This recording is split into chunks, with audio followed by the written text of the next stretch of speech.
Hey then. Aloha. We'd like to welcome everyone to our 6th of Human Rights Sustainability Campus Community Dialogue. The idea behind this initiative is to connect the students and the community together on important issues, and more importantly, for everyone to be able to find their voice, to be able to participate and make sure that their values are heard at the local level here in Hawaii and the state level, but also nationally and internationally. And we're very fortunate today to be focusing on Advocacy 101, or how to participate in the Hawaii State Legislature. And that's building on the important work that many of you in the room have been working on.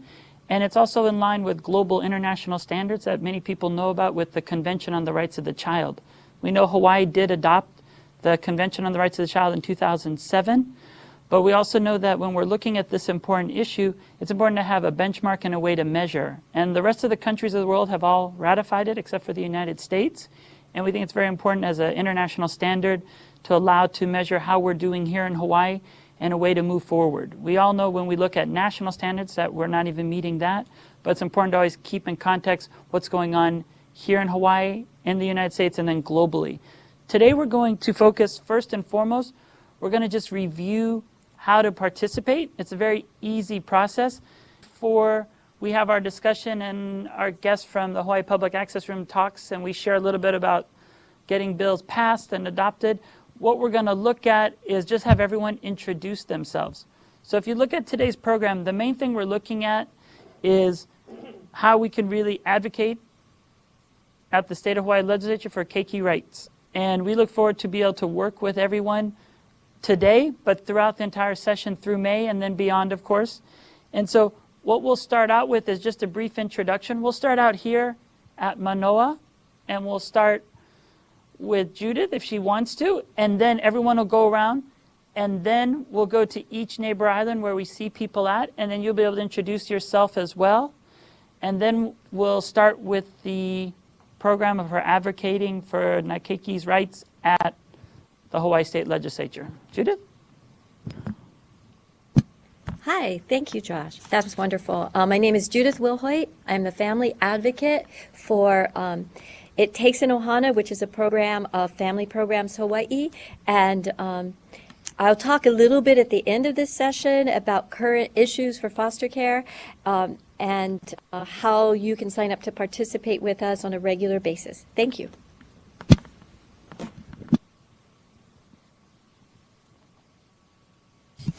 Hi, I'm Joanne. I'm interning at Kids Hurt 2 Hawaii as a social worker intern. Hi, I'm Amber. I am also an intern at Kids Hurt 2 Hawaii, participating in the Human Services program at HCC.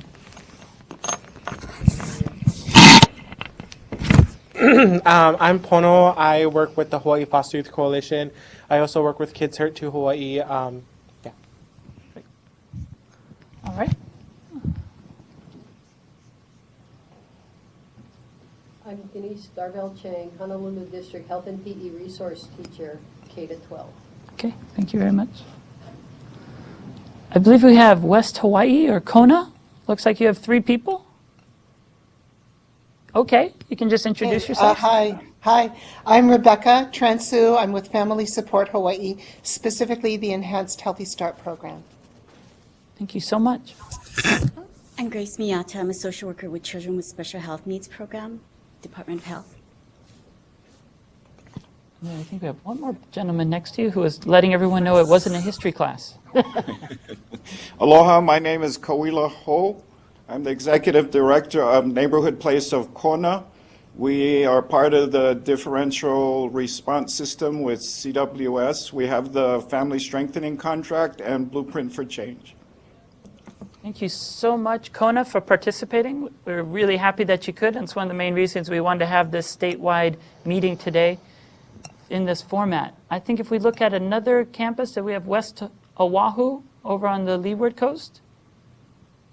Did anyone want to introduce themselves from there? Eileen is the name of one. Eileen? Aloha. Good morning. I'm Morning. Aline Uis. Can you hear me? Yes. I'm Aline Uisugi, and I live on the Waianae coast.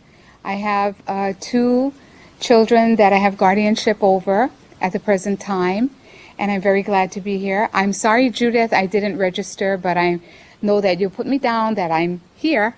Thank you. All right. And then the other, we see 2 people from the way the camera angle is. Hi, I'm Donna Hodges Batalan. I have 2 grandchildren that I adopted, and I'm on the Hawai'i coast. Thank Great. you. Thank you.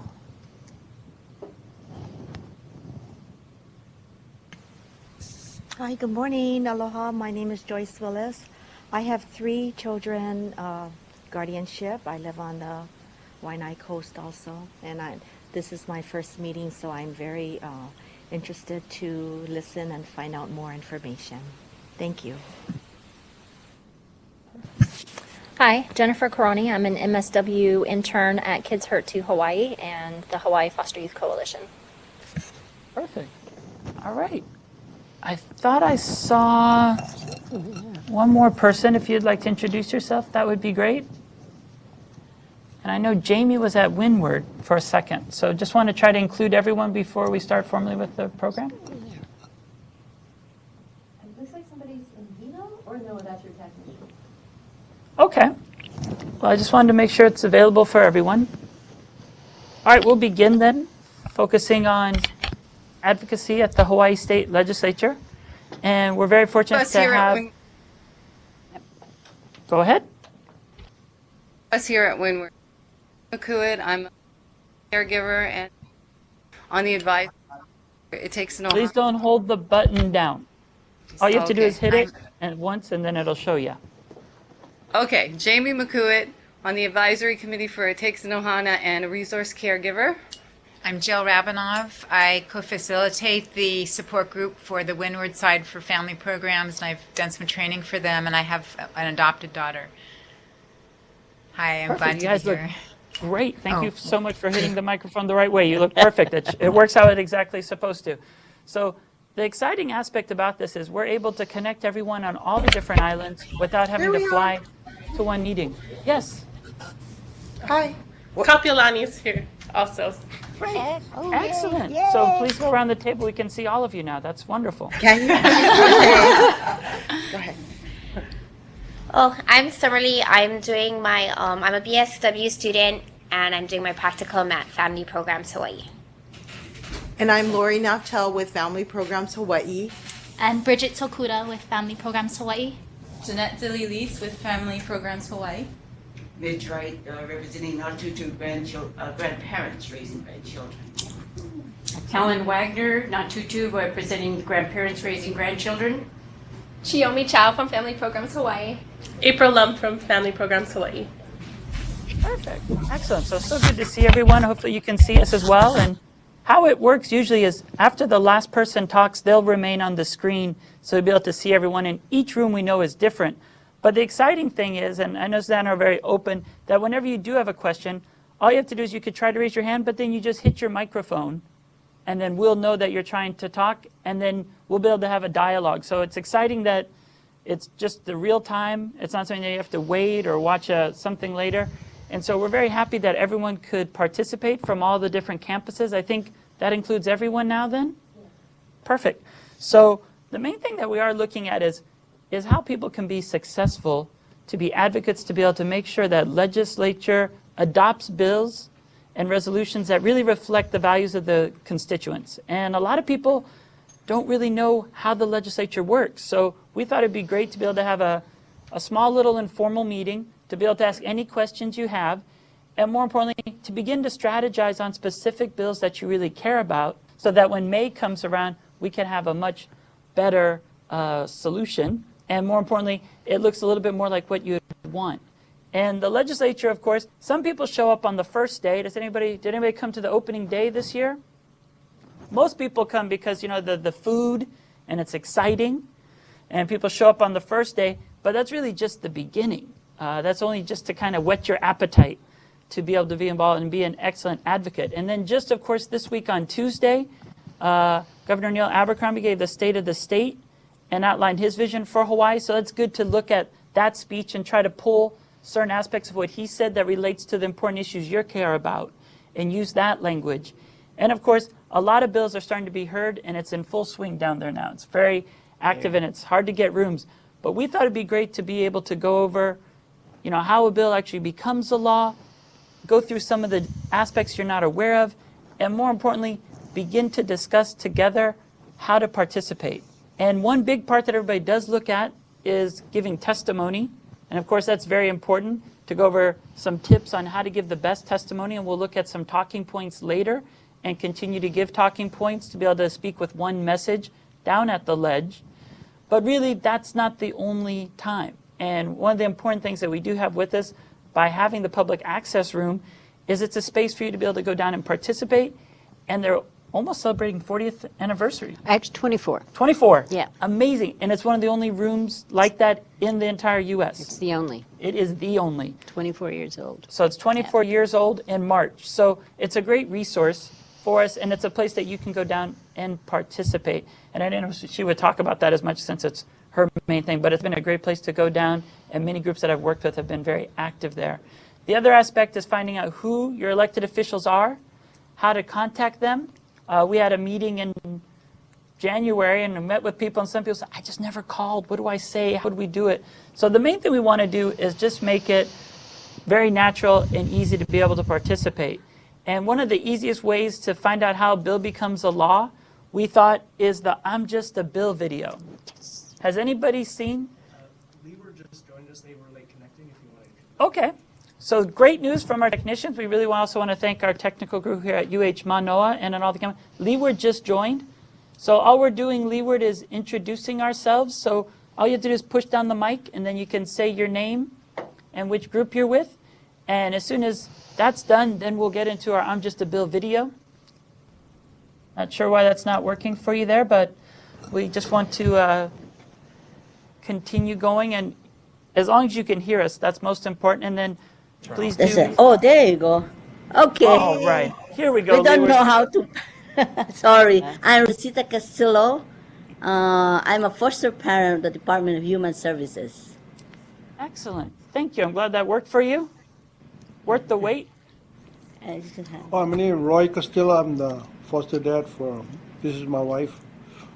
Well, we here come to learn something. Great. Well, the main thing we're focusing on is three things. We're going to listen, learn, and then we're all going to lead to be able to work for the children of Hawaii.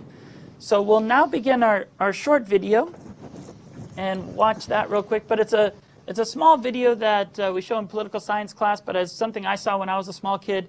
And it was a real simple way to explain how a bill becomes a law. Your mind must flower. It's great to learn. 'Cause knowledge is power. It's Schoolhouse Rocky, the chip off the block of your favorite schoolhouse rock. I'm just a bill.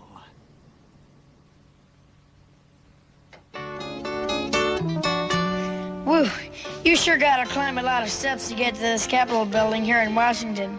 Well, I wonder who that sad little scrap of paper is.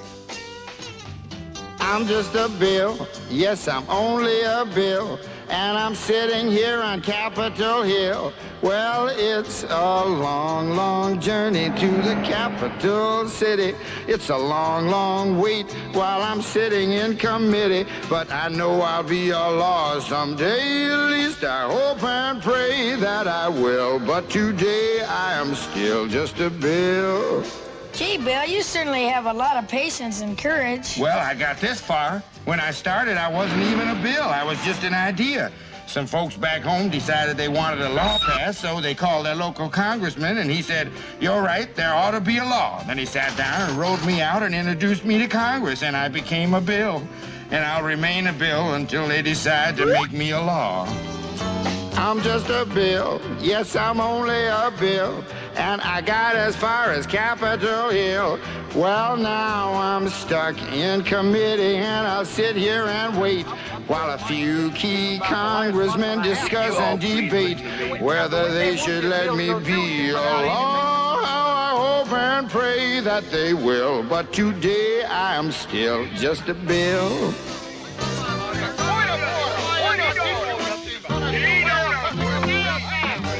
listen to those congressmen arguing. Is all that discussion and debate about you? Yeah, I'm one of the lucky ones. Most bills never even get this far. I hope they decide to report on me favorably, otherwise I may die. Die? Yeah, die in committee. Oh, but it looks like I'm going to live. Now I go to the House of Representatives and they vote on me. If they vote yes, what happens? Then I go to the Senate and the whole thing starts all over again. Oh, no. Oh, yes. I'm just a bill. Yes, I'm only a bill. And if they vote for me on Capitol Hill, well, then I'm off to the White House where I'll wait in a line with a lot of other bills for the president to sign. And if he signs me, then I'll be along. How I hope and pray that he will. But today I am still just a bill. You mean even if the whole Congress says you should be a law, the president can still say no? Yes, that's called a veto. If the president vetoes me, I have to go back to Congress and they vote on me again, and by that time you're so By old, that time, it's very unlikely that you become a law. It's not easy to become a law, is it? No, but how I hope and pray that I will. But today I am still just a bill. He signed your bill. Now you're a law. Oh, yes.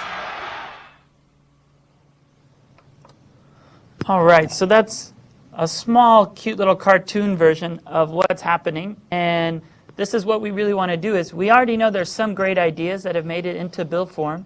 But the other idea is each one of you have unique experiences based on your lives that might be able to offer a better solution, something that would actually be innovative, that be able to make the lives of children better. And that's exactly what that video shows. Anyone with an idea can then lead to an initiative that could lead to a part of an institution that makes lives better for our children. So we really want to thank you very much for coming. We will hope everyone would sign their email and send it to Judith today so that we can keep track of everyone that participated.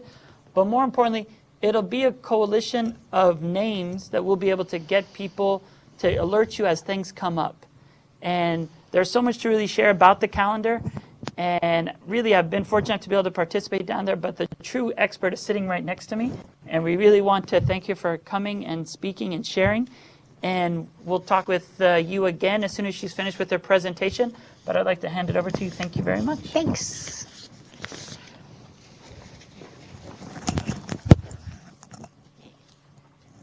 I'm all hooked up, yeah? I'm Suzanne Marinelli. I'm I call myself the chief head grown-up in charge of the state legislature's public access room. And I've got a PowerPoint presentation. They've got this little thing called Elmo here. Let me put this out here. If you were here in person, I would be handing out little trifold brochures about my office, but that's not the case, so I'll do it this way. Let's see. Move that out a little bit. The public access room is on the 4th floor of the state capitol, room 401. I like to think of it as the center of the legislative universe at the state capitol. As this PowerPoint progresses, I will come to places where we'll talk about emails and such. And I just want to point out here, par@capitol.hawaii.gov. Let me learn how to use your equipment here. If you would like to be on our email distribution list, we never share our email list with anyone at all, and we can provide you with monthly updates during the legislative session, and we're going to fix the world this year, so hang with us. Let's see, I'm going to start with this presentation now, which is still this. Hold on. Can I make this go away? Exit full screen. Shut that down. Here we go.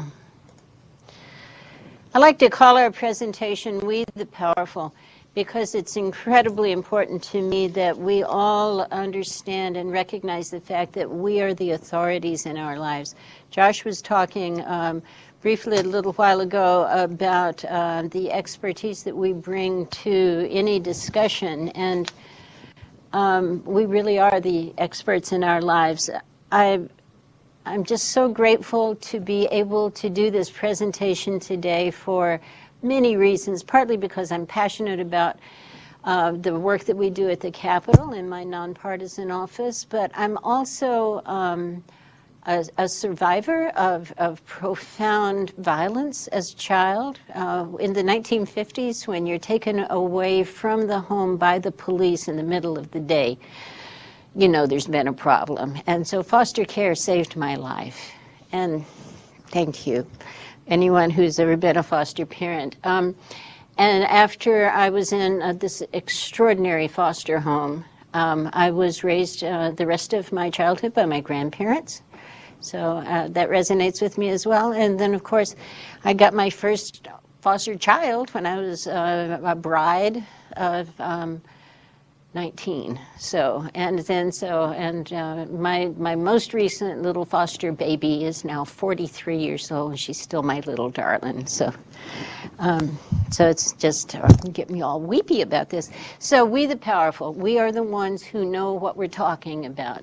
The legislators do their best. They're a bunch of really hardworking people, whether you agree or disagree with them. They do not do this job for the fun and ease of it. It's a hard job that they have, and so recognize that in dealing with them. So our office, your office, is room 401 at the state capitol. During this time of year, during the legislative session, we are open 8 to 7, Monday through Friday. And so come on in. It's your office, and we would love to see you. These are some of the resources that we have. We have 5 public computers where you can do research. You can write your testimony. We can make you the copies that you need of that. We are completely ADA compliant. We have one workstation that is designed to the specs for wheelchair access. Got a TTY telephone for people who are deaf or hard of hearing. We have software that will read websites to people who are blind or visually impaired. And then we also, I lived on Kauai until Hurricane Iniki decided it was time for me to move. So we're really committed to caring for our neighbor island constituents as well. It's extraordinarily important to me. Having been politically active on Kauai and knowing how hard it is to get things done in Honolulu, some years back I created our neighbor island outreach program. And so in November and December each year, right before the session begins, we go out and fan out across the state, everywhere except Ni'ihau. And we teach workshops on legislative process, and it'll be basically the same presentation. So it's your government. Make sure it's doing what you need it to do. I have this slide in here because if particularly people who come from the neighbor islands, you might just need a place to chill. It's kind of a compelling thing that goes on at the Capitol, and it can be kind of exhausting too. So you can just come in and read the funny paper if you want to. I also have this slide in here as a reminder, too, that we broadcast about 350 hours a year of hearings and briefings and floor sessions. And those are all archived on the legislature's website. If you would like to see what's being scheduled for a hearing, you would go to capitoltv.org. And that is where you will find both the currently scheduled live broadcast as well as rebroadcast. That is specific to Oahu channels, but everything that we broadcast will be archived on the legislature's website, so you can watch it later from there as well. Our broadcasts go live to Akaku on Maui and to Naleo on the Big Island, and for reasons none of us have ever figured out, Kauai's PEG, which is Public Education and Government Channel, Hoike declines to take our coverage, and so they lose. So, but you don't. We're here. We have 4 people that work in our office this time of year. The two of us in the middle there, Virginia, Beck, and me, are year-round full-time people. During the interim, we are open 9 to 5, Monday through Friday, and then we hire 2 additional people to help us out during the session because we're a really busy office. We work on the legislative branch of government. I think we all know we have 3 branches of government here. And so this is where the laws are made. They are implemented by the executive, the various branches, Department of Human Services, Department of Public Safety. And then in the judiciary, that's where the interpretation goes. If there are conflicts between the other two, they will be solved, for instance, at the Supreme Court. We work at the state level of government, but we get frequent questions about things that happen at the federal level and state, or at the county level. And so we will try to get people to the right resource, because we've all been run around by government. And so we want to try to be the next to the last call that people ever have to make. So that's the goal. We have 76 legislators, 25 in the Senate and 51 in the House of Representatives. What do these lawmakers do? They serve us, and that's their jobs. And so they do it in a variety of ways. Initially, each of us has a representative and a senator that serves the district where we live. And so these are the folks, if something's going on in your community that you think that the legislature needs to know about, those are the people to contact, and they will want to hear from you. Legislators also serve topically. They sit on specific committees, human services, public safety, health, all of these things. And so the ideal, if you find something going on in your community that's relevant to a particular topic, find out if your legislator sits on the committee that deals with that. If that happens to be a nice overlap, then you have two ways in rather than just one way. And they will really want to hear from you in particular if that's the case. And then some of them serve in leadership roles. How do they serve? These are the four things that they do. They enact laws in the public hearings process where people provide their testimony and the legislators make decisions as bills move through the legislative process. They pass resolutions, do not have the force and effect of law. Resolutions do not become laws, but they can be very important devices for moving matters forward. Sometimes if a topic is new and nobody really knows a lot about it, resolutions will be introduced for a series of years to get not just the public but the legislators as well familiar with and comfortable with that topic, so that then a bill might be introduced about that would turn into a law later on. They also propose amendments to the Constitution. During the 2013 legislative session, we always have bunches of constitutional amendments proposed. And in 2013, there were 47 of those. But even the people who introduce these constitutional amendments know that they stand a very small chance of passage, because you do not want to be tinkering with your foundation document very much anymore, and you want to be kind of like moving around the foundation of your house. It's you got to be careful with those sorts of things. So of those 47 last year, 2 passed, and 2 is really high for constitutional amendments. One was about early childhood education, and the other was about mandatory retirement age for judges. And those do not go to the governor for his consideration. They have to come to you and me. We are the powerful people in this situation. We are the ones who decide if we want our Constitution to be amended. So all other bills that pass the legislature go to the governor. Constitutional amendments come to you and I to make the ultimate decision on. And then the legislators also approve the state budget. This is I have a screen capture of the opening page of the legislature's website, which is capital.hawaii.gov. CAPITOL, no money. We have no money to do whatever it is we need to do. Capital.hawaii.gov. Maybe you don't know who your legislators are. It's very easy to find out. On the screen that you're looking at in the upper right corner, there's a box there that says Find Your Legislator. All you do is put in a street name, not your address, just the name of the street. I put in Rice Street when I was about to do this presentation on Kauai, because I knew a lot of the folks live on Rice Street there. So simply stick that in. And then you would find that you have been directed to the hyperlinks for Representative Tokioka and Senator Kochi. And that's what that would lead you to. Each name that you run into on this site will be hyperlinked, and it would go, if you clicked on Representative Tokioka's page, it would go to his own page. Likewise, Senator Kochi's page. On the legislators' pages in the area right below, see if I have an arrow, you would always find the legislator pictured, contact information, including email address. That would be followed by the list of committees that that individual sits on. And then over in this section on the right side of the page, the legislators are free to write their own script, what they would like for the public to have about them. If you're going to go visit with a legislator or be in contact with them in some way, I really recommend going and looking at their individual pages, because you don't want to just go in and spew, this is what I need from you. You want to engage in dialogue with these folks, and you want to know a little bit about them. So go see what they have chosen to put on their page. It can be a really helpful thing.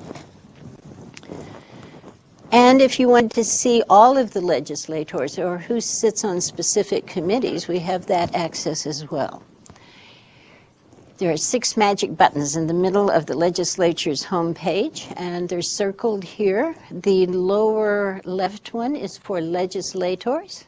Click on that. We'll take you to a listing of all of them. You can sort by Senate only or House only if you choose. Likewise, committees. If you click on this button, you will find a listing of all of the committees before the legislature. We have chosen the Senate Energy and Environment Committee here. If you were to click on this hyperlink, you would wind up on that page. You will always, on the committee pages, see that the chair and the vice chair are pictured, and their contact information is there. And again, those names will always be hyperlinked. Beneath the chair and the vice chair, you will find listed the members, the other members of the committee. So say you lived in the Pahoa, and something was going on there that was related to environmental concerns. You could come here and you would see that Russell Ruderman is not just the legislator for the senator for that district, but he also is the vice chair of that committee. So very powerful if you can find that overlap. On the right side of the page, and this is a section of the committee pages, it's going to be very, very active for the next couple of months. Right in here, you would find measures that are currently scheduled for a hearing. If you want to see the hearing notice that is attached to these matters, then you click on See It. Those are the words you're looking for. Down below that, you would find all of the measures that are before that committee. And that could be really helpful, say you're looking at the Human Services Committee page. You can just go scan through measures that are before that committee, and you can do a text search, a Control F, maybe for care or foster or something like that. And that might be a really easy way to pull out the bills that are of great interest to you. Now, of course, we know who the most important participants in the entire system of governance is. That's me and you. And we're proud to be able to do this. Get together with other people if you can. There is enormous power in numbers. Raise your voice. When the Capitol was built, it came into active use in 1969, and it was designed specifically so that the voice of the people could be heard. If you come down there, you'll see this beautiful courtyard that is open in the middle of the building. On the ground floor, the second floor is Senate, the third and fourth floor House, and offices like mine, and then the fifth floor is Governor and Lieutenant Governor. If anybody happened to be at the Capitol during our special session on same-sex marriage debates in October and November, you would find that the voice of the people was inescapable, because there were on some days 5,000, 6,000, 7,000 people raising their voices, whether they supported or opposed that legislation. I was thrilled we don't have opinions in my office. But what I did have an opinion about was that many people cared enough about their government and their governance to come out and be heard, and they were heard. They were heard. But sometimes, you might be really involved in an issue with a whole hooey of people, and that's great, but maybe in the process of things you find something that's just of particular interest to you. And that's an important thing, too. My first year at the Capitol, I was actually an advocate for an organization that wanted to have their first presence at the legislature, and so I was obligated to read bills and find things that mattered to that organization and testify on them. But sometimes I would find things that were just interesting to me. And so sometimes I would get up and I'd say, I'm not here on behalf of my organization. I'm here as an individual human being that cares very much about whatever the issue was. Please hear me. And so this, I love this little photo of the lady in the little fantail dress. Find a way to stand out in the crowd if you are going to kind of be on your own. So bear that in mind too. And if you wear a fantail dress into a hearing room, they'll definitely notice you. Might call the cops, but they'll notice you. So these are our jobs as citizens. We elect our legislators. We vote on those constitutional amendments. Very brave among us run for office. And then this presentation will focus on these things that are circled here, how to be an effective advocate for whatever matters to you. When does it happen? In the legislative calendar, this graphic here shows a calendar year. And you'll see that the interim is the greatest part of this calendar. This is when the legislature is not in session. It's a crucially important time in the legislative calendar because the legislator is going to have time to talk to you then. This time of year, their time is very constrained because they have far too much to do for anyone to be able to do, but they have to anyway. But in this interim time, maybe you need them to come out a site visit to your community. Come to the meeting of our foster care organization. They're going to have more time to do that sort of thing. And this interim coming up after this session concludes is going to be a really important one because it's leading up to election season. And these folks want to get reelected. So they're going to be particularly interested in hearing what you have to say.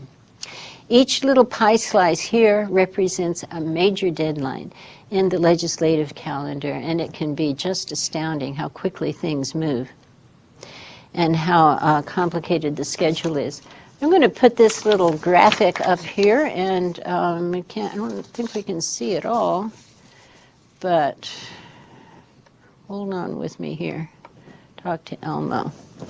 This is the legislative calendar that my office, the Public Access Room, has created, 2014 session calendar. On the legislature's website, there is, if you go to legislative information, link on the right side of the page, and that will take you to this calendar, which is going to be a really helpful resource because it is color-coded with different deadlines. Bill deadlines are in purple, resolutions are in blue, and budget deadlines, which are very important, are in green. And so we also have modified our calendar in order to provide explanations about what all of these strange and unusual things mean. It can be a little overwhelming if you're unfamiliar with it, and so we decided we wanted to define everything in our calendar. Let's see. So in the legislative calendar, the President and the Speaker determine the calendar President of the Senate and the Speaker of the House determine the calendar in late December and early January. The one thing that you will be certain of is that it is a 60-day calendar. It actually takes 4 months for those 60 days to pass. Only at the Capitol would that be the case. But that's because it's 60 legislative days. There are recess days built into the calendar. There are weekends and such. Recess days are very crucial. They do involve hearings taking place, but all of the members of the Senate and all of the members of the House are not meeting in the floor sessions. So the 60 days is determined on the floor when all of the Senate and all of the House meet. What's going on here is making the best laws for the state of Hawaii. That cannot be done without your participation as a citizen and as an advocate for what matters to you. I have this slide in here partly because I grew up country and farming and needing to farm in the summer if you wanted to eat in the winter. But it's really in here because in farming as a child, living with my grandparents up in the mountains of Virginia, we knew that you planted these 3 crops together, partly because succotash is really good, and that's corn, beans, and squash. But really, corn, beans, and squash, when you grow them together, you can increase the yield on all 3 of those crops. If you were to grow these things separately, it would be a lot more work, and it would be lesser yield. So why do I have this slide in here? Work together with other people, not just the people you're in complete alignment with, but with people with whom you're not in complete alignment with. If we all are just corn, all we're going to get out of the deal is corn. So find the ways that you can work together with other people. Your opponents are particularly wonderful resources.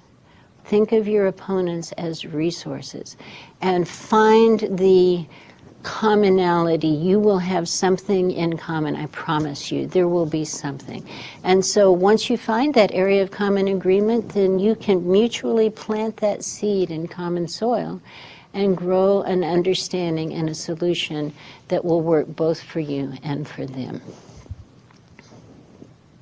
So, because we're a nonpartisan office at the Capitol, we have to be very careful not to be perceived as partisan. And so we had to create we have a fake bill that we're going to run through the legislative process to show how the committees and the hearings process can alter legislation as we go. So actually, the first time I ever did this presentation about how to solve our traffic problems, the initial foray was out on the Waianae coast, and there was a car wreck somewhere along the way, and it took me like 2.5 hours or something to get out there. And it's like, boy, we chose the right metaphor, didn't we? So what if you did want to solve all of Hawaii's traffic woes? You know, we have powers as citizens in the hearings process, but it's not just limited to that. There are other things that we can do as well. You can pick up the phone and call your legislator. Very powerful thing to do. And you can also just ask them to introduce legislation. Now, you can't do that now for the current session. Bill cutoff was yesterday. But during the interim, that all-important interim, that's when you're going to have the opportunity to say to your legislators, introduce a bill on my behalf that would do such and so. There ought to be a law.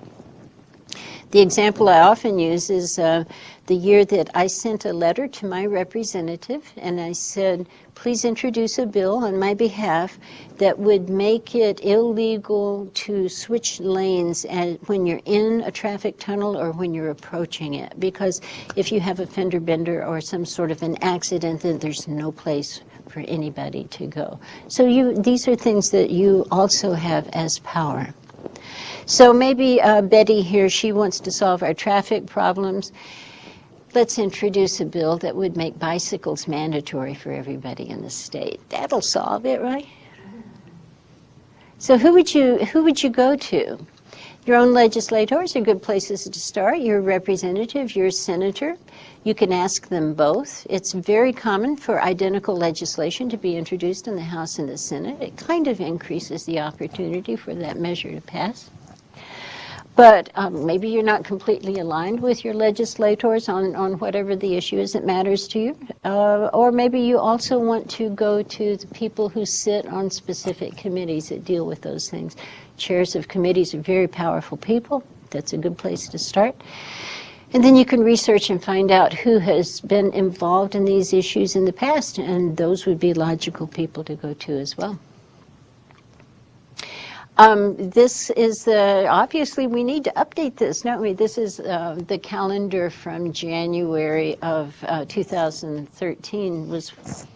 We started on the 16th of January. I just want to mention something on our calendar. We started this year on January 15th, opening day, because we always start on the third Wednesday in January at 10 o'clock. That's what the Constitution says we're going to do, and so we do. Bill introduction ended yesterday, so there was, and there's a state holiday in there. Usually it's 1 week of bill introduction. In that time period, there were, I didn't do a count this morning, but there would have been in excess of 3,000 pieces of legislation introduced. The entirety of the rest of the calendar is devoted to killing those bills off. Now, what's left in some form or another is what would go to the governor for his consideration. So at bill cutoff last year, we had 2,800 and some bills. By first crossover, which is a huge major deadline in early March, usually the first week of March, all surviving House bills have to cross to the Senate for further consideration, and all surviving Senate bills have to cross to the House. At that point, we were down to 700 and some. 80% of the bills had fallen by the wayside. By the end of the calendar, I think there were 291 of those that survived. And of those, the governor vetoed some, and 288 became law. So 10% of the bills passed. That's a very high percentage. So bear that in mind. It's a very, there's a lot of attrition in the calendar. I was talking to Judith this morning about why is it so complicated for bills to make it through the system.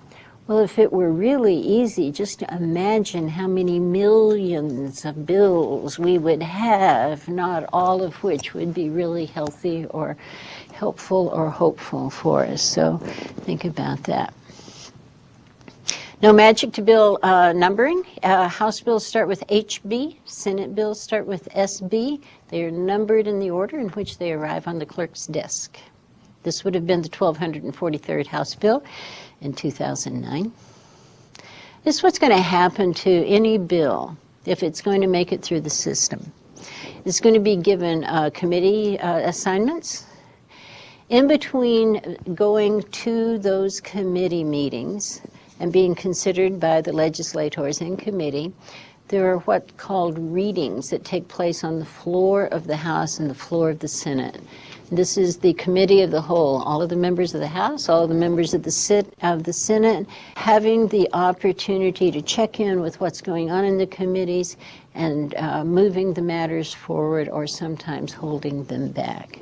Bills can be amended on the floor of the House or the Senate. It's a rare thing, but it does happen now and again. But most of those changes in legislation happen within the committees.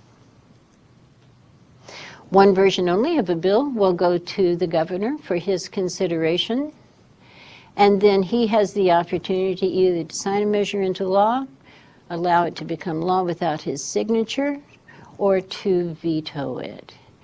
And then if he vetoes it, the legislature has one more opportunity to see if they can override the veto if they choose to. Readings, people get confused about what readings really encompass, and that's those 60 floor sessions where the works of the committees are examined by the committee of the whole. And so 3 times in the House and 3 times in the Senate. This is true even if a bill were only sent to one committee. Maybe a bill only goes to the Education Committee. That would be rare, but it does happen. It would still have to be on the floor 3 different times in order to pass to the other chamber. So our bicycle bill is going to be, we decided it's going to be a House bill. Going to give it its House Bill number 123, House Bill 123. That is going to be the base number that you would use to keep track of this measure. No matter how many times we amend this bill, this is what you would use to search with. It's going to be called Relating to Transportation, and its title cannot change. It will be relating to transportation all the way through the process, no matter where it stops or if it makes it all the way through. But its content can change hugely. But any time the content changes, it still has to be about transportation. Cannot be about something else. All bills pass first reading, so it's kind of a mystery why we do it, but we do, and so it means that everybody in the chamber, in this case in the House, say, yeah, it's fine, Bill, just send it on through. And then it's given its committee assignments. Because this is a House bill, the committee assignments would be determined by the House Speaker's office. If this had been a Senate bill, the Senate President's office would be making the bill determinations. This is clearly a transportation matter, and so transportation is going to be the subject committee. If our bill gets chosen by the chair of that committee, chairs have enormous power, never lose track of that. So the chair of the Transportation Committee, if he or she likes this measure, then I'll have a hearing on it. If it passes there, the chair of the Public Safety Committee, in this case, would make the decision whether to put it on a hearing notice or not. If it passes that committee, it would go to Finance, because there are clear fiscal implications about changing our transportation approach so profoundly. So when you are writing your testimony, always be mindful of the area of responsibility for that specific committee. In the transportation, if you're testifying on this bill, in the Transportation Committee, you'd probably be talking about the real need to solve our traffic woes. Public safety, you're going to be talking about how do we do this safely. And obviously in the Finance Committee, how are we screened? Oh, just went black. I don't know what happened there. In the Finance Committee, you would be talking about the fiscal implications. Any measure that has monetary consideration at all, its last committee in the Senate will have to be the Ways and Means Committee, which is the Senate's Money Committee, and its last committee in the House will have to be the Finance Committee. Always. So everybody sends in, the chair of the Transportation Committee decides this is a fine bill. They put it on a hearing notice. People come out, testify on the measure. It's like, we really need this. And so they go, great, we're going to pass this unamended and send it to the Public Safety Committee. Public Safety Committee chair says, yes, we're going to hold a hearing on this. Folks come out and, everybody's kind of thought about it a little bit. And it's like, good idea. But, I really kind of don't want my little child's head cracked open if they're riding the bicycle down the road, so let's require helmets. And so they do. They amend the bill. The original bill goes by the wayside. It's no longer under consideration. There's a new version of the bill now. House Bill 123, House Draft 1. It has been redrafted. House Bill 123, House Draft 1 says you got to ride a bicycle, got to wear a helmet. New version of the bill. This is the one that you would write testimony on when it goes to the next committee, if it does. Goes down to the floor, passes second reading, everybody goes, yeah, it's fine. On to the Finance Committee. The bill is amended in the Finance Committee as well, and the House Draft 2 version, now the new version says, ride a bicycle, wear a helmet, pay the $1 a year into the highway fund. As bills approach for third reading, which is the huge floor debates that take place right before crossover, when bills have to change to the opposite chamber. Third reading is broadcast. We always cover that. By the way, we broadcast, I don't know if I said it before, 350 or so hours of hearings and briefings and floor sessions. And that's without a home for our broadcast project. It's always kind of interesting. So third reading is a huge floor debate. Sometimes those will last 8 or 10 or 12 hours. And so that's the decision making to see if a matter is going to move to the other chamber. Passes third reading, goes to the Senate, and so our screen colors are going to change to blue so that we know we're in a different chamber. Senate accepts House Draft 2, and they give it committee assignments. Public Safety and Health Committees meeting jointly. If it passes there, it would go to the Senate Transportation Committee. If it passes there, it would go to Ways and Means. Part of the reason I have this Public Safety and Health Committee meeting jointly is because the nomenclature can be confusing. If you are looking at a hearing notice, you might see PBS/HLT. A slash is always going to indicate committees meeting in conjunction with one another. Because we have a very tight calendar, sometimes you have to do this and pull committees together in order to make it to deadlines. So slash indicates joint meetings, semicolon will indicate committees meeting in sequence. Public Safety and Health Committee, you will hear a lot about gut and replace this year. It's going to be a big topic in some of the advocacy organizations, is my understanding. So this doesn't happen a lot, but it does happen, and so be forewarned. Public Safety and Health Committee do what's affectionately known as gut and replace, and they pull all the content from the bill and they insert new language, in this case saying that bicycles are now forbidden in the state of Hawaii. Now this is a legal maneuver because it's still relating to transportation. It's just that the bill is not doing what it set out to do. So just because your bill's alive doesn't mean it's doing what you want it to do. Bear that in mind. So on it goes to the Transportation Committee as Senate Draft 1, brand new version, House Bill 123, Senate Draft 1. This is what moves to the next committee. So maybe the newspapers, somebody in the press finds out this has happened, or somebody that was in the hearing and didn't like the outcome goes, what has happened?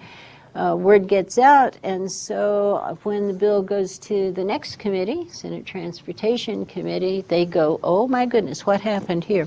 So they do a gut and replace, and they go back to the earlier concept. So the new version of the bill got to be 18. You got to ride in the same direction of traffic and got to ride a bicycle. That's the Senate Draft 2 version that has moved forward. But let me stop here just for a minute and think about this. You started out with a good idea. We want traffic woes to be, and we want relief from our traffic problems. So the idea is really good. But it is nuanced now. It has changed a lot, and it changed because of your input. Public input is absolutely vital and crucial to the legislative process. Without citizens participating in a democracy, we will not have a democracy. So you are the expert. I never get tired of saying you are the authority. Use your authority. You are a foster parent. You are a grandparent of children. You have adopted these children. You've got 76 legislators who are trying their best, but they just don't know the issue like you do, and like I do. And so these are things that are really powerful. Bring that power with you to the Capitol. You can change the world. So that idea has become a much more solid entity now, and it is going to be moving forward. In the case of our example here, the Ways and Means Committee doesn't hold a public hearing on this bill, but they make a change to it anyway. They do what's called a decision-making meeting. Why would they do that? because that calendar is so tight, you got maybe twice as many House members as you have Senate members. In this case, you've got a bill that has monetary implications. It has to go to the Ways and Means Committee. So Senate rules say that a public hearing has to be held on a measure that's before the Senate. And in this case, we've already had 2. Now, you can absolutely send in your testimony to, in this case, the Ways and Means Committee. So they will take written testimony, but they probably are not going to hold a meeting where they say, please come up and sit before us and share your mana'o with us. But had this bill only been referred to one committee, and there was a hearing notice I noticed yesterday, Ways and Means Committee, single referral bills that were only going to that committee, then they were required to have the hearing where they invite people to come up and provide their oral testimony. So it's just a little, this is what passes for entertainment in my life. So we now have a brand new version of the bill. Ways and Means changed it again. House Bill 123, Senate Draft 3 says $50 a year into the highway fund. Third reading, once again, we're going to broadcast. This bill has started in the House. It's now completed its journey in the Senate, and the prodigal bill must always go home. Whatever happens in the opposite chamber, the chamber of origin has to have a chance to say, yeah, we can live with what they've done to our bill, or we liked our version better. And so when the bill comes back at second crossover, then there is a debate that can be had there as well. So it passes third reading. And here's where it crosses back. The House can say we like the Senate Draft 3 version.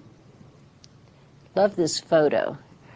We're just looking in opposite directions. We see things differently.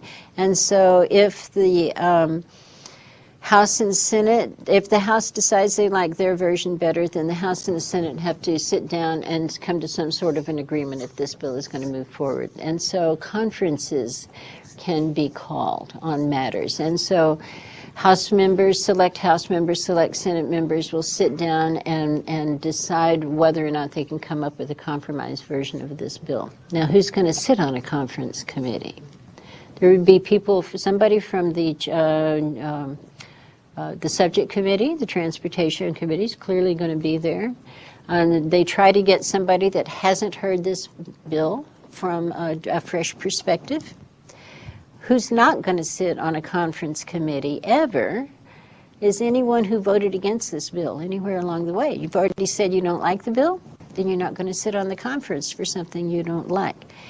For this reason, you will find a lot more I with reservations votes than you will ever find no votes. Because I with reservations says, I really don't like this bill very much, but I'd like to sit on the conference committee, maybe have some more influence, so I'm going to say aye with reservation. I'm not going to say no, and maybe I'll have that additional chance. You will not be able to testify at a conference committee, although it's a public meeting. It's kind of hard to keep track of where that's going to meet and when it's going to meet, but we can help you with that if your bill gets that far. But so in that conference committee, they cannot introduce any new material. They're not supposed to introduce anything. It's supposed to be taken bits and pieces from the House bills, from the Senate bills, to work out a compromise bill. So this is what the conference, in this case, comes up with. Bicycles are mandatory. If you're 18, you pay the $1 into the highway fund and you wear the helmet. That's the version that both the House Committee of the Whole and the Senate Committee of the Whole, in the floor sessions, they have to debate on this bill now, because this is a brand new version of the bill that neither chamber has had a chance to debate. And so they do. It passes. And then here's where Uncle Neil has his chance at it, sign, veto, or allow it to become law without his signature. What if he vetoes it? then the legislature can come back into session. If 2/3 of all of the House members and 2/3 of all of the Senate members vote to override that measure, then the bill can still become law. So a lot of changes have taken place. We started out with bicycles are mandatory, but what we have now is much more nuanced. And again, that is the public participation that has allowed that to happen. So now we've got this bill, Bicycle Betty, she's 18, she got her helmet, she got her money, she's on the road. We have succeeded. Look at this, we can celebrate. There were a whole lot of people involved in getting this into law. There are the advocates. Let's talk back to foster care a little bit. There are advocacy organizations, there are Department of Human Services, there are health department considerations, there are parents and grandparents and foster children. Everybody was involved in getting this measure passed. That's crucial. And so you would definitely celebrate. Pick up the phone and call all the people that were involved and say, we did it, thank you so much for what you did. People at the legislature worked really hard, and so call that committee clerk that persuaded her boss to put this matter on an agenda. You know, there are people at the Capitol, particularly in the money committees, certain times of the year, they actually don't get to go home. They might work until 3 o'clock in the morning or something, and then get up and sleep on the floor and get up at 5 or 6 and start all over again. And then if they can dig out long enough to look at a newspaper, open it up, and you see a letter to the editor about those people at the Capitol, they just don't do anything. It's not true. So anyway, you're going to celebrate. Your bill passes.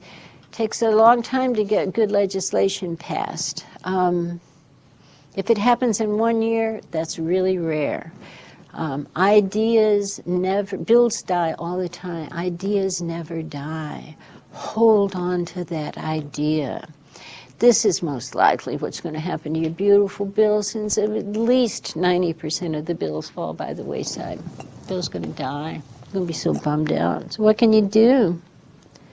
Well, in this case, this is a relating to transportation measure. Maybe there's another bill out there called Relating to Transportation. Go testify on that one. You've got a great bill here, legislators. You sure could improve it, though. Why don't you add this material about the bicycles? You know, you've got a moped bill. We've got a bicycle bill. Put them together and get something that'll solve a problem for both populations, you know. So never let go of the idea. Bills, yeah. 2-year cycle we have at the Capitol. It's a biennial legislature right after an election in odd-numbered years. 2013 was the beginning of this legislative cycle. Now, any bill at the end of that 2013 session that did not pass into law or did not get vetoed actually didn't really die. It went comatose. It was laying there, think of Lazarus bills, you know, so it was laying there ready to come back to life if somebody in the 2014 session decided that it should. So in the 2014 session, the one that we're currently in right now, there will be fewer bills introduced because there are perfectly good bills waiting in the wings from 2013 that can be moved forward. If your bill died in 2013, it would not have to start over in 2014. Whatever committee level it stopped at, that's where it could pick up and go again. So say your bill, in this case the bicycle bill, say it died and the Senate Transportation Committee, then when the 2014 session comes around, you want to get on the phone to the committee clerk or to the chair of that Senate Transportation Committee saying, please, please, please put this on an agenda so that we can move this important matter forward. Use the phone. Very powerful resource, the telephone. Just wear them down. Interim, I already talked about this a little bit. That's when you have a lot more opportunity to get legislators to come out to your focus groups, do the site visits. I don't know what that was, but it happened. So third Wednesday in January rolls around again, and the whole system starts all over. So let me take us now to the legislature's website, capital.hawaii.gov. If you're on the legislature's website and you get lost or confused, you can click on this logo here or the home button, and that'll take you back to the home page. What those things are. At this part of the website right down here, everything that is currently scheduled for a hearing will be available in this section. And this time of year in particular, it's absolutely packed, so you can view full screen and pull this up into a larger screen that you can check on. This will be sortable. You can sort by date and time. You can sort by measure number, by committee meetings. If you want to see the hearing notice, click once again on See It. And that will take you to the hearing notice where you will find the instructions for submitting testimony. If you don't know a bill number, you can find that. You're going to need a bill number. House Bill 123 is what you would put in here. You would not put in House Bill 123, House Draft 2.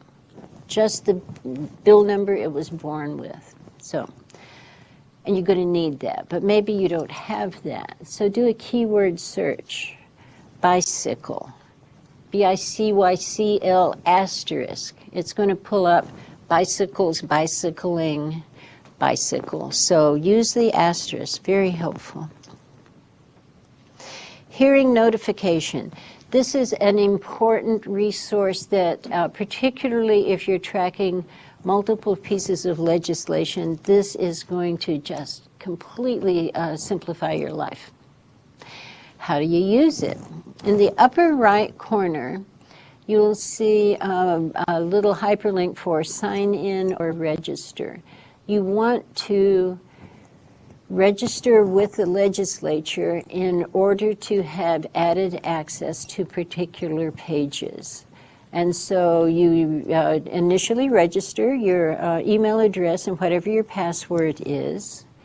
And then after you've done that, you just come back and sign in.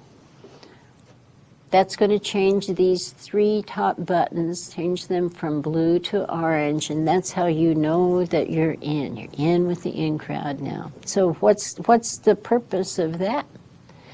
Let's come back to the hearing notification button. Now that it's orange, you can go in here and track every piece of legislation that matters to you. You can do it individually by bills. House Bill 123, add. Senate Bill 700, add. And go on and on. The list can be as long as you choose it to be. It sounds festive, whatever it is. On the right side of the page, you can choose specific committees. Maybe you want to see every hearing notice that comes out of the House or the Senate Human Services Committees. Then you click on the hyperlinks to those. Sure. Shall I hush for a while? I don't think your mic's off. I didn't do anything.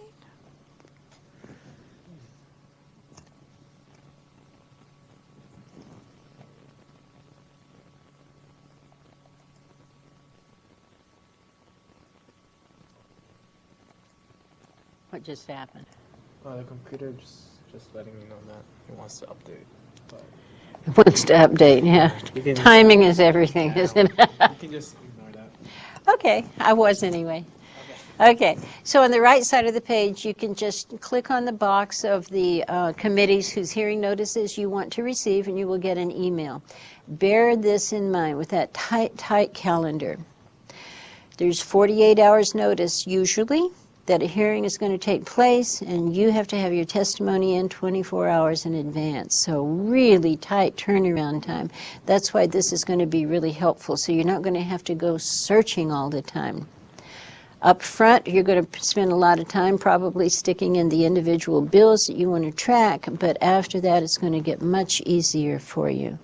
And do bear in mind, you can change your mind on these all the time too. Sometimes we get students come in and it's like, I really want to know what's going on down there, so I signed up for all the hearing notices. It's like, that's not going to last long.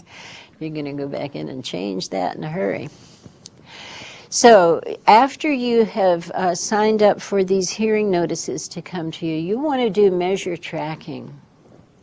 And in measure tracking, once again, you have to be in with the little buttons being orange. You can set up as many different searches as you want.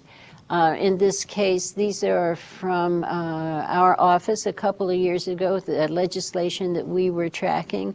Made all bills related to the public access room. We stuck those into a list. And then show list, you can edit it, you can delete it, you can change all sorts of things. This is an example from Assist Task Force. So these were the bills that were in that list. You can sort, and I would suggest if you're going to do this, double click on current status, and that will bring up the most recent activity that has happened on anything. Maybe you want to click on first primary introducer.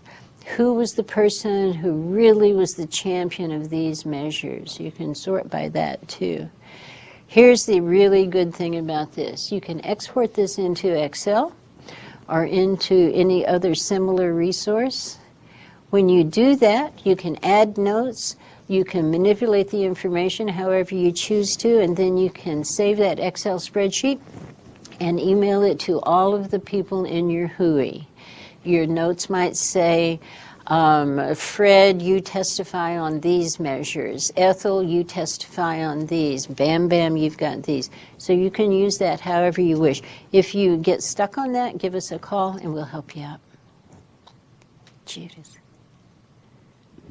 Hi, Suzanne. I would like to... Oh.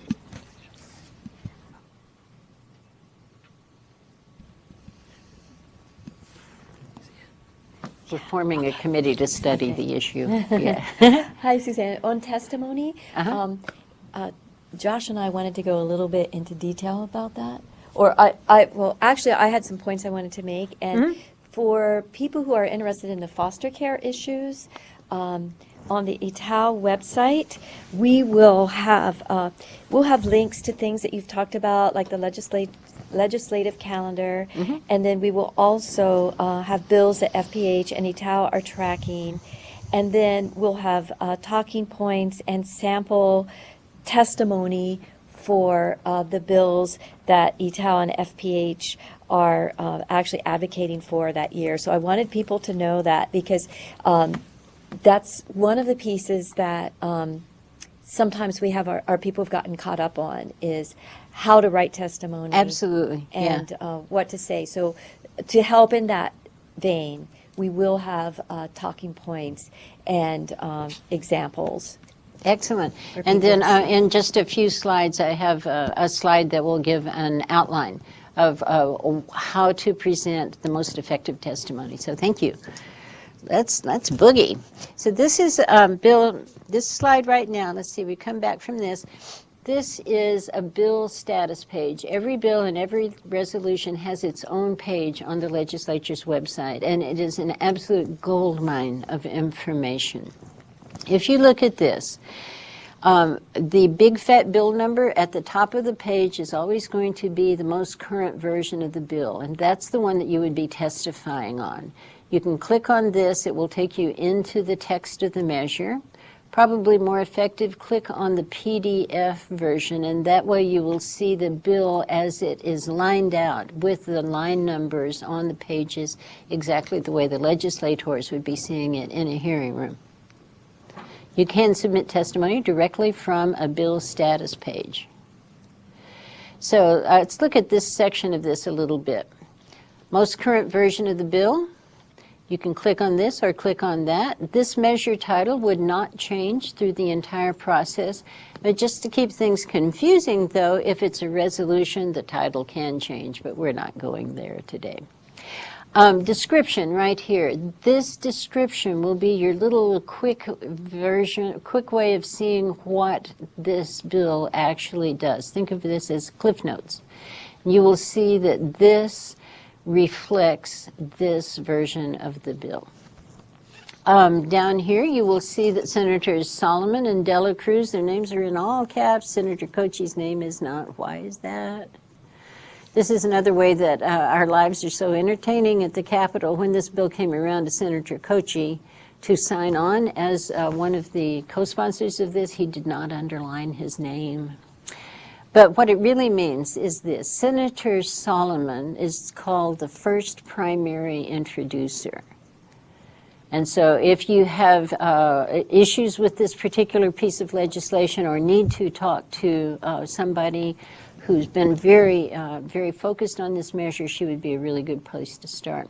Senator Dela Cruz is also considered primary, and Senator Kochi would be considered a co-sponsor. Clicking on the bill number, you're going to get this.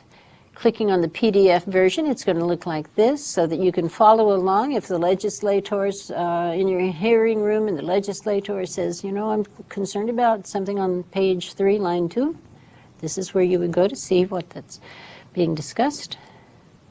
Here's the history of everything that's happened to this measure. From the day it was introduced, given its committee referrals, who voted how in committee, how was the measure changed, that will all be here. On this side of the page, on the right side of the page, all versions of the measure. You will want to take a moment to read committee reports. If you're really involved in a measure, every time a bill moves from one committee to the next, it is required to have a report that accompanies it. That report is going to say, this is the purpose of this measure, here are some of the people that testified on it, here is our thinking in passing it unamended or changing it, and so that can be a goldmine of information if that's something that you're after. Below that is testimony, hyperlinks to all of the testimony that has been accumulated for a measure. That can also be really important. Maybe this bill's going to die, but maybe it's going to come back to life in the next session or under a different bill number at another time. And you can go in there and find what people had to say about it. Do not put anything in your testimony that you don't want the general public to have. Your private phone number, something like that. You don't want it in there, don't put it, because nothing is redacted.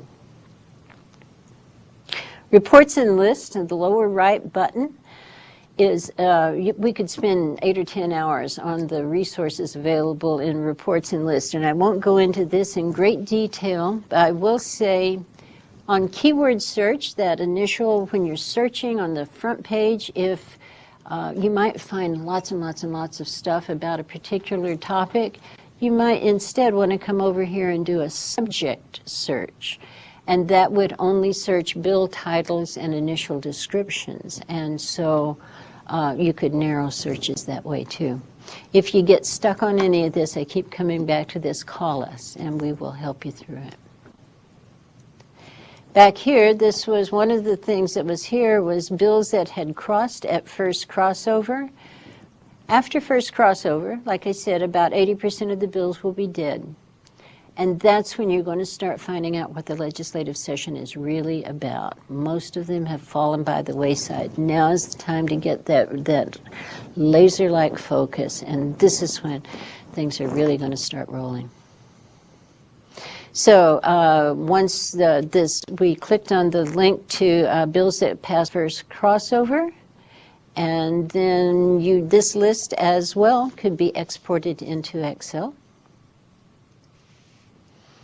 Over here on the upper right of the home page, which is what we've gone back to, maybe you're watching a Senate hearing and you can't figure out what just happened. I don't get it. So maybe click on Senate, and then you'll come to the Senate's page, and there you would find a hyperlink to the rules of the Senate, and you could figure out what just happened in that hearing. Archives, you can search all years at once now, which is a great feature. Maybe a piece of legislation died in 2007 that really had important material that you would like to incorporate into your testimony for something that's currently there. You can go back and do this. I would suggest narrowing your search. You don't want to put in education. You're going to get I think the search stops at 300, so you just won't do that to yourself. But early childhood education, that might work. So If you go to a specific page in the archives, 2010, for instance, you can find out who all was in office, every hearing notice for that year, everything you want to. I won't go into great detail about that, but poke around on those pages and you'll find all sorts of stuff. Links in the lower right corner of the Ledge website will include ways to get out of the legislature's website and onto other sites, including Public Access Room. We were quite surprised the other day when this fellow came up and said, your web address just changed. It's like, oh, did it? We weren't consulted. But we are now, you can still use the one that is on our brochure, but lrbhawaii.org/PAR is where we woke up parked the other day without knowing it was going to happen. And it's LRB Hawaii because we are one of the divisions of the Nonpartisan Legislative Reference Bureau. Maybe you want to know what the laws of the state currently say. You can do that.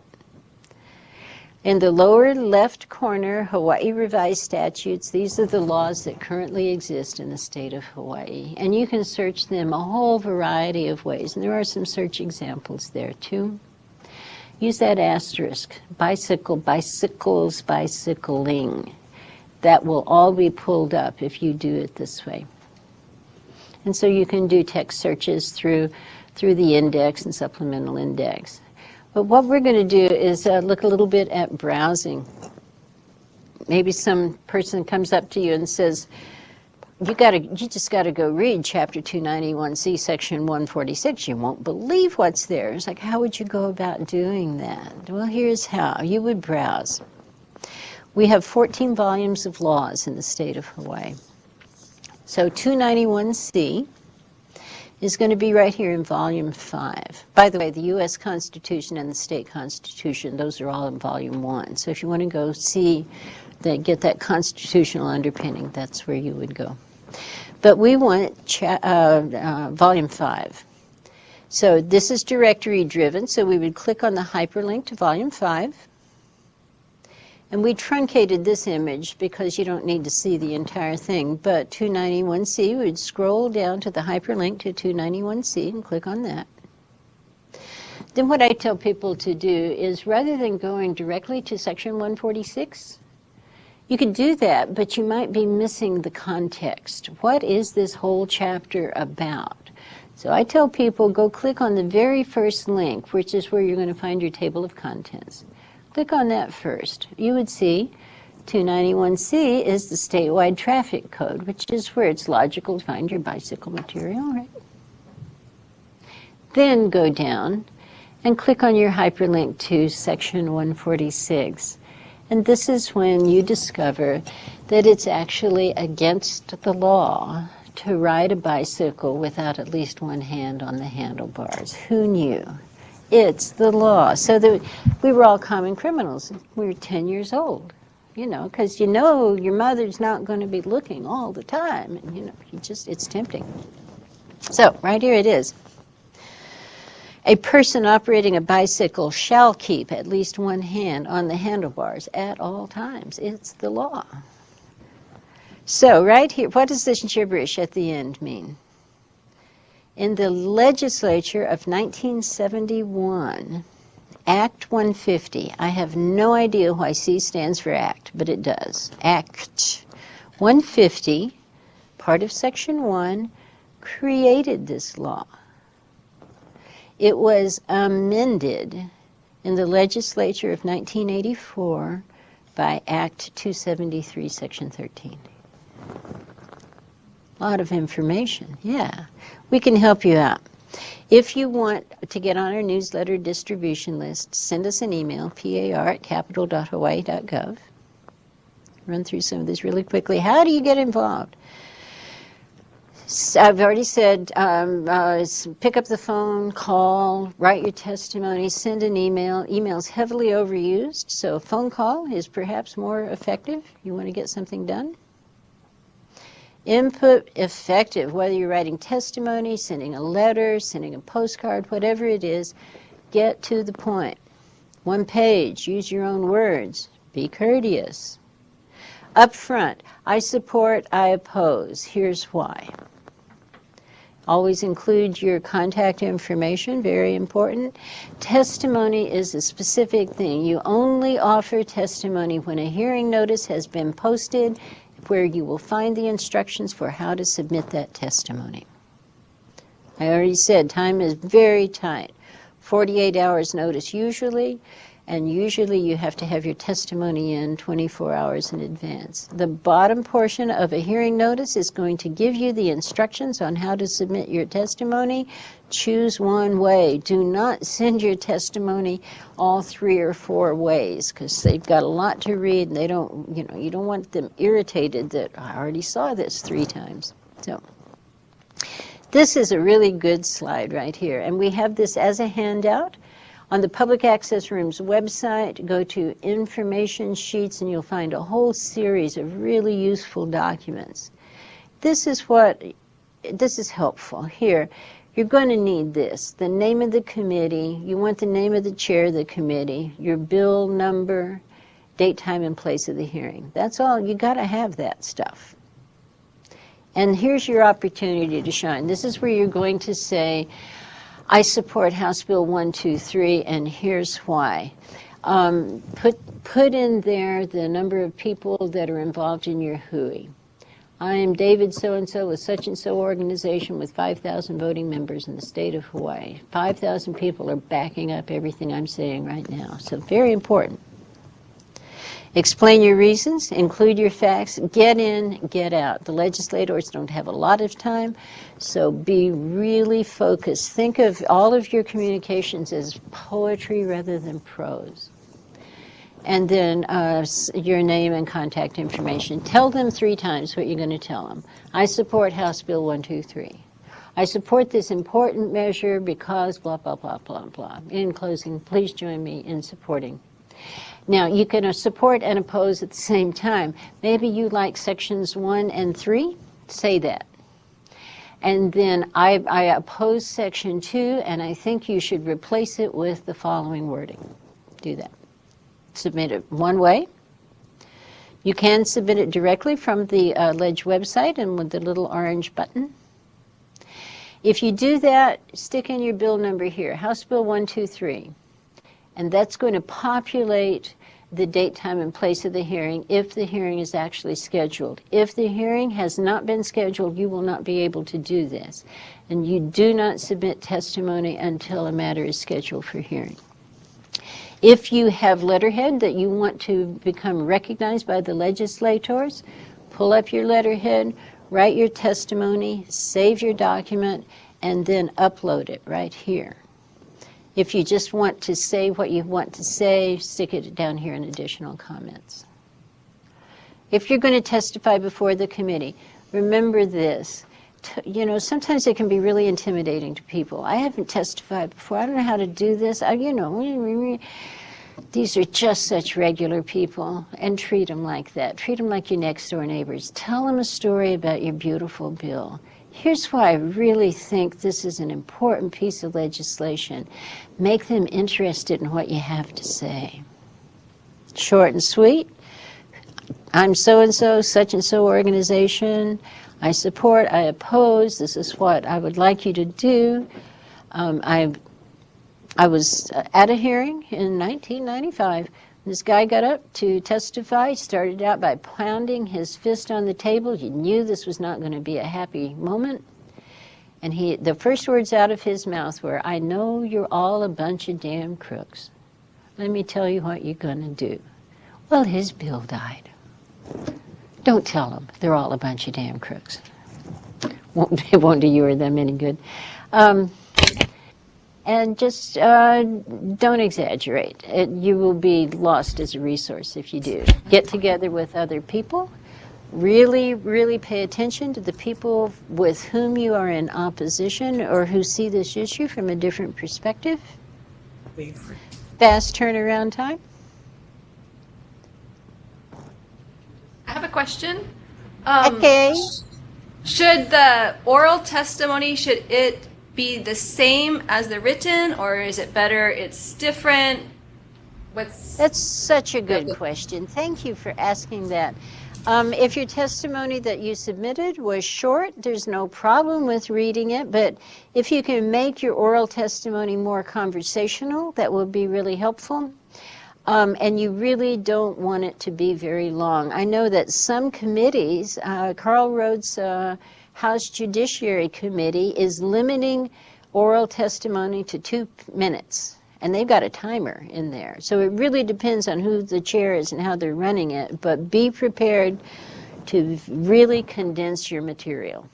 Thanks for the question, Judith. I'd just like to add one thing to that, too. A lot of times what I hear people do in the hearing is say, I stand on my testimony, I'd like to add. And that's a good way to add more information to what you already have written down. Superb perspective, yes, indeed.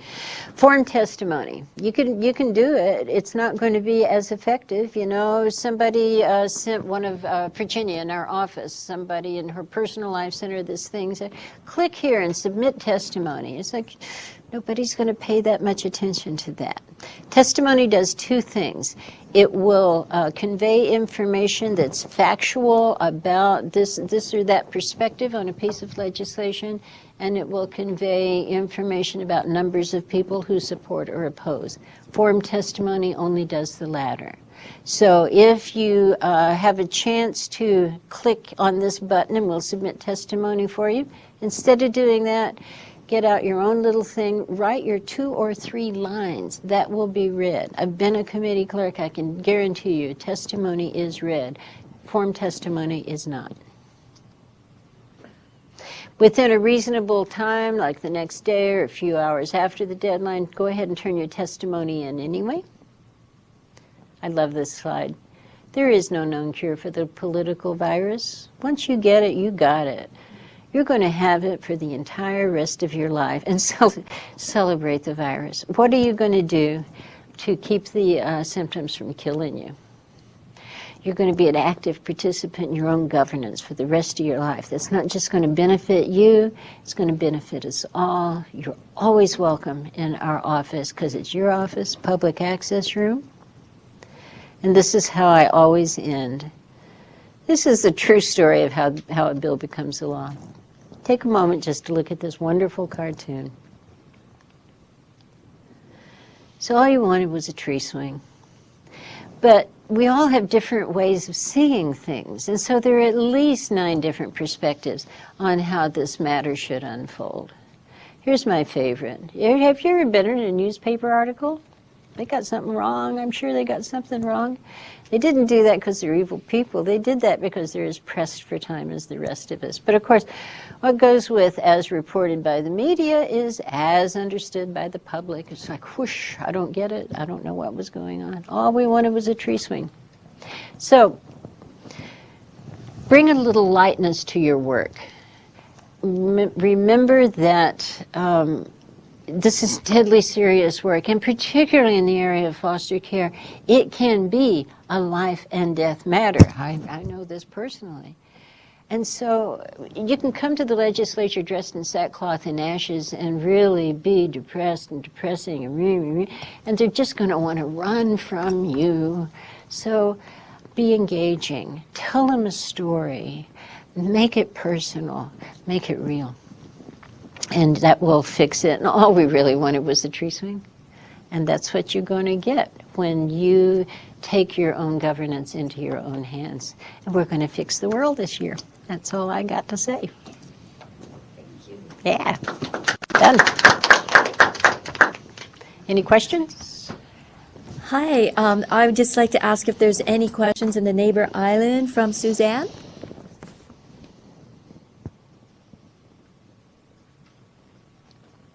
They got it all. They're born advocates now. Okay, so don't run anywhere because when I do my thing, there might be some questions Excellent. that you'll be able to answer better than Okay, then I'm going to give update on what's going on with the legislation that I think many of you are interested in today, and then a little bit more information. And what I can't answer, maybe Suzanne or Josh can. But I assume a lot of you are also interested in the reimbursement rates for foster care. Last year, House Bill 986 was the vehicle that carried and passed all of the different Senate and House committees and ended up in a committee, right? And so it's still there, just waiting to be acted on. It's with Representative Melly Carroll, who is from Maui and a very strong child advocate. I spoke to Representative Carroll last week and asked her, what do we do now? What can we do to help you? And she said, right now we're just laying low. What she expects and hopes to happen is that the Department of Human Services has done a study that they're still working on tweaking, and she's working hand in hand with them. And hopefully what they give her to insert into 986, the numbers, basically this will be the numbers that the reimbursement rates will be changed to, will be reasonable and something that we'll all be able to help her garner the support to get that through.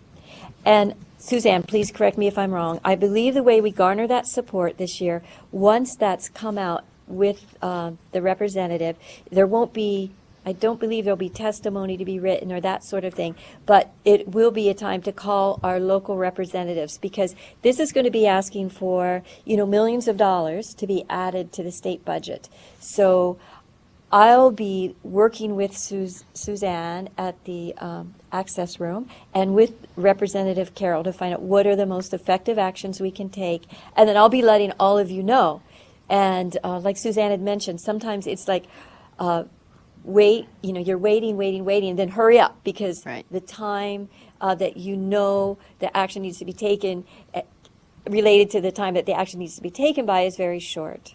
So let me say that on the ittakesanohana.org website, if you are not already signed up for legislative emails and you're interested in this and other foster care issues, to please go to the home page, and on the right-hand side, there's red print that will say, sign up for our email alerts. You click on that.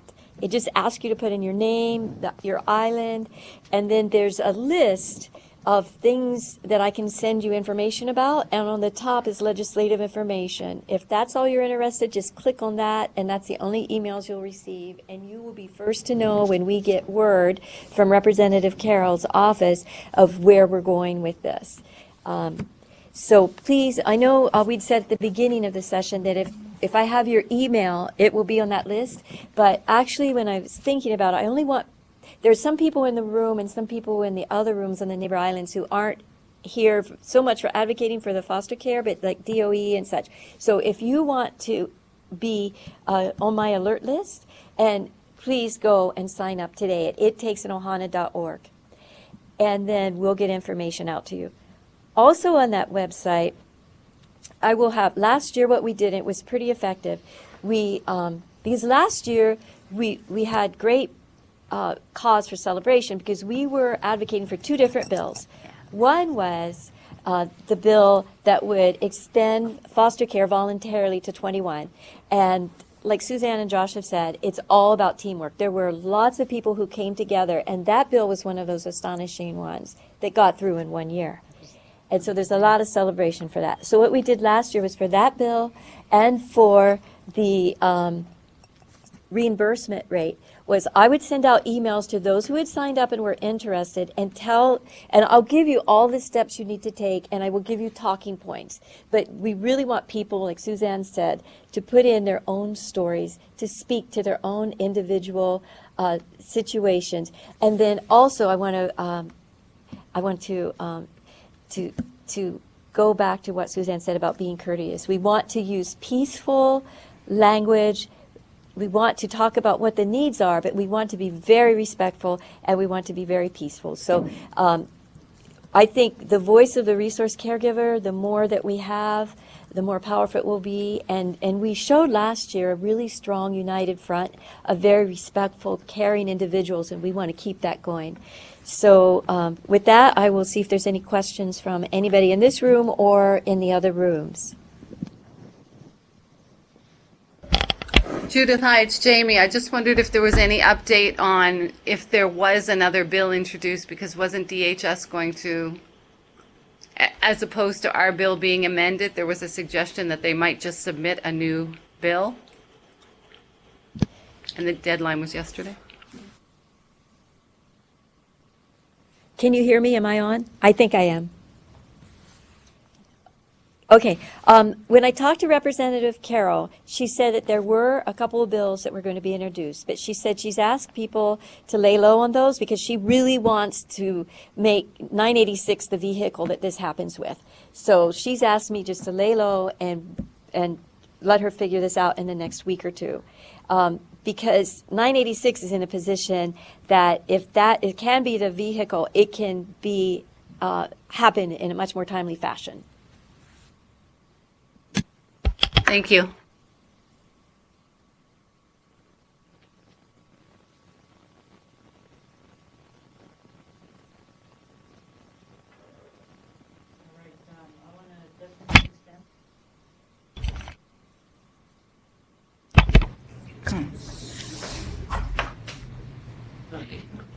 Josh, we didn't hear anything you said. All right, so we're going to see if it works now, which I think it does. So I can see you nodding. Yeah, okay. We definitely want to just go over a couple of highlights real quick. First is to definitely thank one more time for giving us these tips on how to increase our political efficacy. I mean, she explained in an hour how that could be done. They're going to just turn us on. We have We have a question. minutes. We have a question. We have You a question? At KCC? Yes. Okay. When a bill goes to committee and then other bills attach itself to it, what can we do when, a lot of times because I belong to the Kapuna caucus and Keiki caucuses, and we start off with a primary concern and focus, like on our homeless or our children, and by the time it goes to the various committees, attached our housing, affordable housing, and all these different things that the funds, or if it does go through, they can be derailed to those sections. So what do we do to stay strong in our original bill? Welcome to my world. I would say a couple of things. One is I would be in close communication with your own legislators and the chairs of those committees. And also, as the bill moves through committee, use your testimony opportunities to bring the focus back to what you originally needed it to be. There are many, many relationships at the Capitol, and maybe the chair of that committee needs to hear from your representative or your senator, because they are in continuous communication as well. And then if you're part of a caucus, I would get everybody in the caucus to do the same thing. She's bringing up really good points about your political efficacy, about learning the leverage. Also, I think she brought up a couple of real things just to summarize is ABC, accurate, brief, and creative. Oh, I like that. I think that's pretty important. Also to review and research the legislators, find out their interest, and respect their role. That's a really important point, that find out what they're passionate about, see if they ever wrote a letter to the editor, find out a little bit about their past, and then connect with that. That's very important. And preparing your testimony early and have it prepared so you can send when the hearings are announced. Yes. Life is hectic. And so she points out it'll be announced in 48 hours and then it has to be sent within 24. So if everyone can look at some of the points that Judith just brought up about what you want to say, have it ready now and then just amend it. And then based on each committee, tailor your testimony for each one. I think that was absolutely crucial because some people just say what they want to without thinking how it'd be relevant to the people who are listening. And on that point, I think that's really an important point as well. As she did say, related to the last question from Kapiolani, when you're speaking at each committee, you can say what you like or don't like about each paragraph. So that's important too, to speak to those points and reinforce the points that you're trying to make. And then one thing that no one ever does, and I think she brought it up really importantly, is to call and to celebrate, but to say thank you. So at every point, call and say you're watching and you appreciate the work that they're doing. And that really goes a far way down there because no one does that. No one does the follow-up. No one does the thank yous. And that would definitely set you apart from that. And then the other point is actually to be engaging and tell them the truth. I mean, the storytelling aspect she told is absolutely crucial, but to humanize the issue will make a huge difference. So we do want to thank everyone. We do have 5 more minutes. I got one more. There's And always one more so thing. Susanna got one more point, but also anyone, just think of that we have 5 minutes, so if you ask a brief question, that's fine, and we can let everyone talk at each site. And the brief thing that I want to mention is that when you're meeting with legislators, ask what you can do to help them move the matter forward. How can I help you, Senator, Representative? Very powerful. Okay, thank you. And I have one more thing to add too, to what Suzanne just said. And I'm sure everyone who's come to hear about this today is a registered voter. But if you're not, please be sure to vote, because that has been asked of some of our people who've put testimony or who've gone into the office and says, oh, and are you a registered voter? We want to make sure that we are exercising our powers, and a big part of that is that we are registered to vote, and that we can speak to our individual legislators so that they know that you are one of their constituents and that this is really important in their district. So anybody else are there any other questions?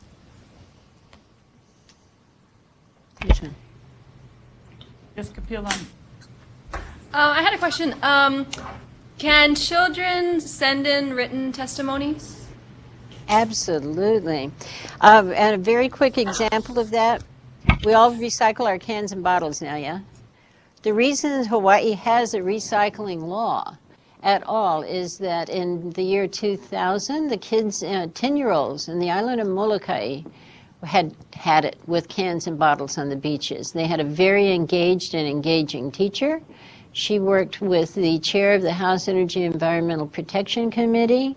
Those children were the primary force in creating our recycling bill at all. And so that passed into law the next year in 2001, and we now recycle 80-some% of our cans and bottles in Hawaii, and that is through the power of 10-year-old children. So I figure if a 10-year-old can do it, the rest of us can too. It's a great question. Thank you.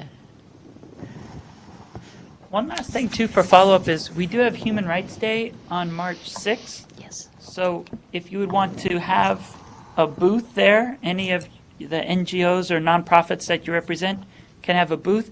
And then also from 2 to 5, we have a forum. So if we want to make 1 hour or 2 hours of that focusing on children's rights, we're open to continue the process and maybe give updates on how people can participate at the legislature if that would be helpful. So just wanted to make that and help.